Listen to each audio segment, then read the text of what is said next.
Hello and welcome to all my students. We are here to present the series of lectures based on the session 25-26 of your subject English language. So here यहाँ देखिए आप बहुत common topic है clause है ना. These are the topics clauses synthesis analysis transformation जो भी आपके 12th में है. All these can shake your percentage collectively. So why don't we learn them with tricks, with positiveness, and with some greater understanding. So without wasting any time, let's have a positive start. Clauses क्या होते हैं? एक तरह से basic sentences ही हुआ करते हैं. Basic sentence is what subject plus helping verb plus main verb plus object. This is the basic formation of any sentence. So we can here avoid object or helping verb. But without subject, without main verb, you cannot imagine a clause. Clause भी एक तरह का sentence ही है, लेकिन उसमें subject और main verb जरूर होनी चाहिए. जैसे कि स्वामी विवेकानंद का एक बहुत फेमस डायलॉग, उठो और चलो. तो उठो और चलो, और जब तक मत रुको जब तक तुम्हारा लक्ष्य पूरा नहीं हो जाता. तो उठो और चलो, अगर ये दो words are not included in the sentence, अगर नहीं आते ना सेंटेंस में ये दोनों वर्ड्स उठो और चलो, तो ये मानकर चलिए कि वो सेंटेंस ही नहीं है. तो सब्जेक्ट भी होना चाहिए, मेन वर्ब भी होना चाहिए. सिंपल सेंटेंस की तरह ये होते हैं. तो क्लॉजेज क्या होते हैं कि एक्चुअली एक सेंटेंस इंडिपेंडेंट क्लॉज है. इंडिपेंडेंट क्लॉज का मतलब स्टैंड अलोन. स्टैंड अलोन का मतलब अकेला खुद के दम पर अपने मीनिंग को, अपनी डेफिनेशन को ये क्लियर आउट कर सकता है ना. It can easily clear it's meaning out. She laughed at me, वो मुझ पर हंसी. बहुत सिंपल सेंटेंस है, अच्छा मीनिंग निकल रहा है, अच्छी बात हो रही है, सब कुछ है. वाइल ही वॉज सिंगिंग, जिस दौरान वो गा रहा था. तो दूसरे सेंटेंस को अगर हम देखें तो सबऑर्डिनेट क्लोजेस या डिपेंडेंट क्लोज जो होते हैं, वो क्लॉजेस जो होते हैं कैन नॉट स्टैंड अलोन. वे अकेले बिल्कुल नहीं आ पाएंगे. इनके साथ कुछ तो ऐसा होगा जो इन्हें जोड़कर रखेगा. माने ये आधे सेंटेंसेस हैं, इनके साथ भी कुछ ऐड करना पड़ेगा. जब जाकर, जब मैं नहा रहा था तो वो सो रहा था, या वो कुछ तो आपको, जिस दौरान वो सिंगिंग कर रहा था, तो आगे की लाइन या पीछे की लाइन को वी हैव टोटली गैलप्ड, हम लोग पूरी तरह से खा चुके हैं. So what we need to do in the sentence is to make it clear. Clear करना है कि सबऑर्डिनेट क्लॉज है, तो कोई इंडिपेंडेंट क्लॉज भी लाओ, आप कोई ऐसी बात भी लाओ जिससे ये पूरी लाइन कंप्लीट हो जाए. Is it clear to everyone? आगे बढ़ते हैं. सबऑर्डिनेट क्लॉजेज में अब जो बात निकल कर आती है वो ये आती है कि नाउन क्लॉज. देखिए, इंडिपेंडेंट क्लॉज को तो हमें सीखने की जरूरत नहीं है, but we have to understand and have a deep knowledge about subordinate clause. तो सबऑर्डिनेट क्लॉज में क्या होता है कि जो नाउन क्लॉज होते हैं वो होते हैं, कुछ एक एडजेक्टिव क्लॉज भी होते हैं. I will define them one by one. तो देखिए, नाउन क्लॉज अगर आपको करने हैं तो कुछ ऐसे वर्ड हैं, जैसे ये जरूर उसमें आया करेंगे, whether, why, that, when, how, who, whom. लेकिन ये तब सभी पॉसिबल हैं, नाउन क्लॉज सबऑर्डिनेट में तभी पॉसिबल है जब इन बातों का कोई मीनिंग जब इन बातों का आपसे जवाब मांगा जाए, तो उस जवाब की जगह या तो आप जवाब कह दीजिए, या वहां पर किस वर्ड को रख दीजिए, क्या को रख दीजिए. तो definitely you have a better answer on that. तो देख लेते हैं कि मैं एडजेक्टिव क्लॉज हैं तो उसमें अगर मैं बात करूं तो who, where, whom, whose, which, that, where, when. अगर जवाब क्या न मिलकर क्या मिले, कोई व्यक्ति, विचार, वस्तु, ये मिले, तो हम लोग कह सकते हैं कि यहां पर कुछ और बात है. ठीक है, तो वन बाय वन दोनों को देख लेते हैं हम लोग. देखिए, नाउन क्लॉज में आई फॉरगॉट, मैं भूल गया, वेदर ही केम और नॉट, कि वो आया था या नहीं आया था. तो you can easily replace the entire line with the word क्या. मैं क्या भूल गया था, कि वो आया कि नहीं आया. सेकेंड सेंटेंस देखिए आप, नाउन में, एडजेक्टिव में देखिए, आई हेट दोज मैन, मुझे उन लोगों से बड़ी नफरत है जो लीव देयर पेरेंट, जो अपने माता पिता को छोड़ते हैं, या इस तरह के जो पेरेंट बच्चे होते हैं उनसे नफरत है. तो देखिए आप, दोज मैन. एक चीज और भी है कि एडजेक्टिव क्लॉज में आपको ये सारे वर्ड्स उसी वर्ड के पहले बाद में लगा लेने हैं जिनके लिए सेंटेंस में इनको लाया गया है. माने मैन के लिए ही हु है, तो हु को मैंने बिल्कुल बाद में रखा हुआ है किसके. It's a short trick, you can easily find out whether it is a noun clause और एडजेक्टिव क्लॉज. अगर एडजेक्टिव क्लॉज है तो वो दोनों एक दूसरे के बिल्कुल पास चिपके होंगे. In the same way we have another sentence, this book is great, ये बुक अच्छी है, यू रिकमेंड दिस, तुमने मुझे बताया कि ये बुक अच्छी है। तो द बुक और द बुक के लिए ही यहां पर किसको इस्तेमाल कर रहे होंगे हम लोग, या तो दैट को इस्तेमाल कर रहे होंगे या फिर विच को इस्तेमाल कर रहे होंगे।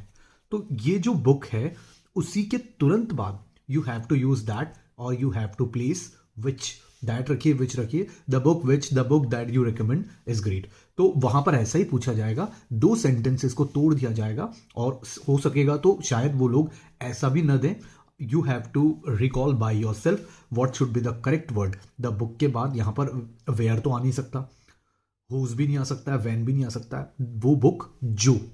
तो और this is the sentence based on adjective close, ये एडजेक्टिव क्लॉज पर बेस्ड है, ठीक है। इसी तरह एक और देखें आप, नाउन क्लॉज कर देखिए, why he slapped him is still a matter of investigation, क्यों उसने उसे थप्पड़ मारा है अभी भी क्या एक मैटर ऑफ इन्वेस्टिगेशन। किसका मुद्दा है ये, इन्वेस्टिगेशन का मुद्दा है, पड़ताल का मुद्दा है। तो वाई ही स्लैप्ड हिम को मैं कह सकता हूं कि क्या चीज है, क्या है जो अभी भी क्या बना हुआ है, मैटर ऑफ इन्वेस्टिगेशन, किसका पड़ताल का मुद्दा बना हुआ है। तो इस पूरी लाइन को हटाकर I can easily replace it with the word क्या। तो ये नाउन क्लॉज का बेस्ट एग्जांपल है। तो ही स्लैप्ड हिम, उसने उसे मारा, ऐसे वहां पर पूछा जाएगा, this is still a matter of investigation, है ना। तो अगर वहां ऐसा आता है तो आप लोगों को ऐसे आगे दे या न दे, आपको खुद इस बात को समझकर ये रखना है कि ये नाउन क्लॉज है या एडजेक्टिव क्लॉज है। तो जिन्हें दोनों क्लॉजेस का अंतर पता है, suppose he can easily differentiate between noun clause and adjective clause, तो बहुत इजीली इस चीज को कर पाएगा, समझ पाएगा। Is it clear to everyone? Okay,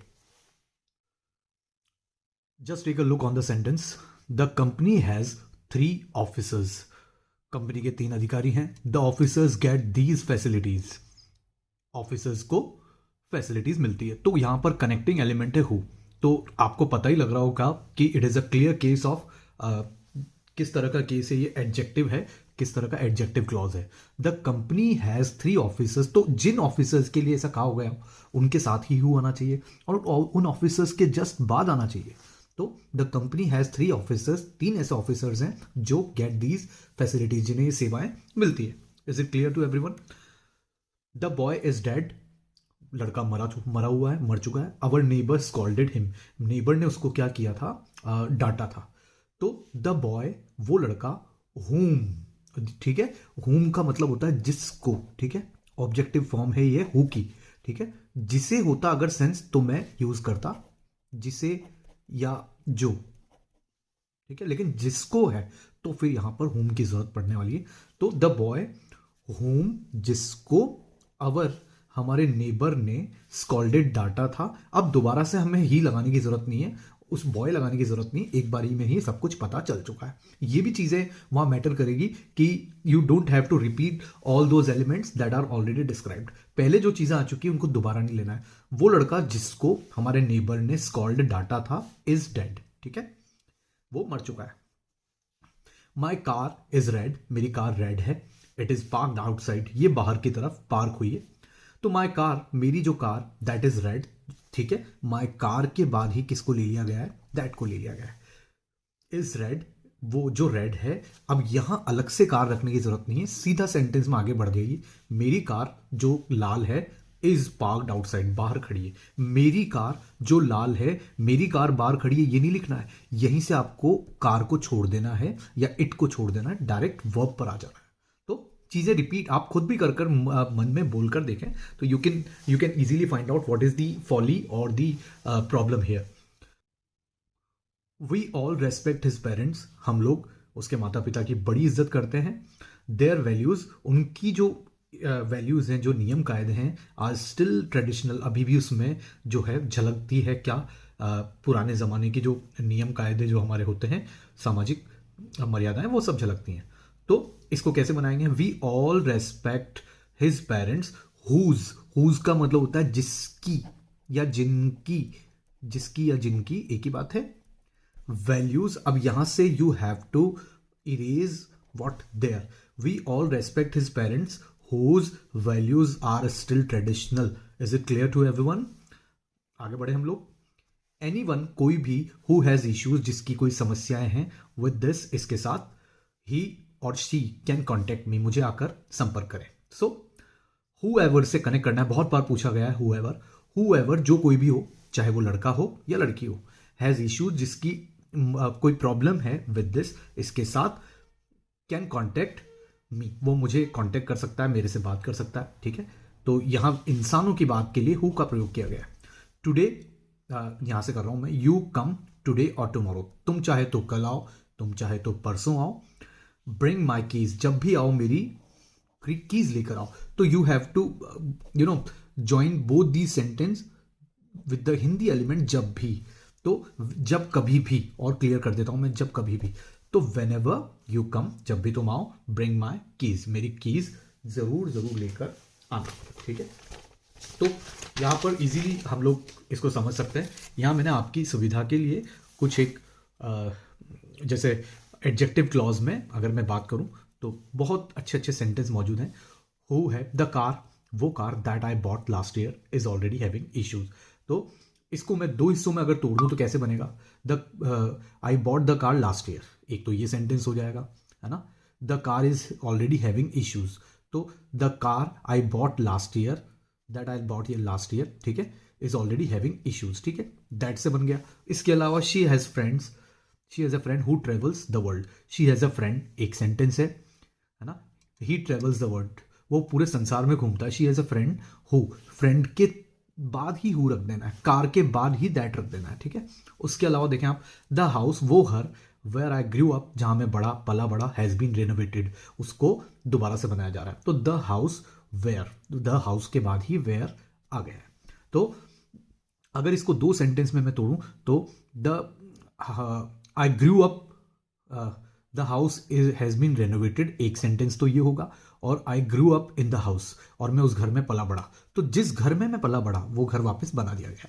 I read the article, मैं उस समाचार को या न्यूज़पेपर को पढ़ता हूँ, that you recommend yesterday, you recommend the article yesterday, एक सेंटेंस हो जाएगा। आई रीड द आर्टिकल, एक सेंटेंस हो जाएगा। I read the article that you recommend yesterday. ठीक है, the movie which won several awards, वो movie, the movie was a box office hit, the movie was a box office hit, ये एक sentence हो जाएगा। तो और इट वॉन सेवरल अवार्ड्स, तो एक्चुअली में यहां पर से आपको किसको हटाना पड़ेगा, इट को, द मूवी विच, और यहां डायरेक्ट ही इसके बाद विच आ जाएगा। Is it clear to everyone? The movie which won several awards was a box office hit. ठीक है, इसके अलावा देखें आप, हम लोग और एडवर्ब क्लॉज भी बहुत इंपॉर्टेंट हैं, ये भी वहां पर आ सकते हैं। So why not, why don't we learn them using this PDF. तो टाइम, ऑल स्टूड अप, सब लोग खड़े हो गए थे, व्हेन, जब प्रेसिडेंट आए। तो ये व्हेन की जगह वहां ऑन हिज अराइवल हो सकता है, ऑन हिज विजिट हो सकता है, ऑन द ओकेजन हो सकता है। तो all stood up on this this this, एक तो सेंटेंस ये हो जाएगा, दूसरा द प्रेसिडेंट केम, ये हो जाएगा। तो व्हेन का इस्तेमाल करना है बीच में। प्लेस है, she studies at the place हो जाएगा, वेयर आई स्टडी, तो एट द प्लेस हटाएं, वेयर लगाएं। मैनर, मैनर यानी तरीका, try to finish it as she has shown you, जैसा उसने बताया है वैसा का वैसा ही फिनिश करो इसे। तो एज का जगह पर द वे भी हो सकता है, द मैनर भी हो सकता है। सिंस, चूंकि, यू रेकमेंड दिस, तुमने ही ऐसा बताया था, करने को कहा था। आई एम अपॉइंटेड डे, है ना, आई एम अपॉइंटेड टुडे, जैसा तुमने कहा था मैं आज अपॉइंट हो गया हूं। ठीक है, तो सिंस की जगह बिकॉज या कॉज या रीजन आ सकता है। The reason is you recommend him, है ना, तो द रीजन हटाकर वहां सिंस लगाना है आपको। Condition, we can not go get first division नहीं मिल पाएगी unless we burn midnight oil, अगर नहीं, अनलेस किसका मीनिंग देता है, अगर नहीं का। ठीक है, तो you can easily have that. अगर नहीं की जगह वहां इफ नॉट हो सकता है, कुछ और हो सकता है, उसको हटाइए और अनलेस को लगाइए। ठीक है, आखिरी है नाउन क्लॉज। कोई भी वर्ड, कोई भी सेंटेंस को अगर आप इन चारों वर्ड से हटा देते हैं तो समझ लीजिएगा कि वो नाउन क्लॉज है। इट, दिस, दीज, वॉट, इनसे हटाकर देख लीजिए। What he did shocked everyone, it पूरा आ जाएगा उसकी जगह, शॉक्ड एवरीवन, इस चीज ने, जो उसने किया उसने सबको परेशान कर दिया, तो ये चीज थी, तो इसकी जगह इट आ सकता है। शी कुडंट अंडरस्टैंड, वो नहीं समझ पाए वाई द डॉग बार्क्ड, कुत्ता क्यों भौंका, ठीक है। तो दिस, अंडरस्टैंड दिस, कुत्ता क्यों भौंका को you can easily replace by the word this. The teacher explain, teacher ने बताया how to solve the problem, परेशानी को कैसे समझा जाए या सॉल्व किया जाए, इक्वेशन। तो द एक्सप्लेन दिस, ठीक है। तो आप बहुत आसानी से समझ पा रहे होंगे कि यहाँ पर पूरी पूरी लाइनों को किन वर्ड से कवर किया जा रहा है, दिस, दीज, व्हाट से किया जा रहा है।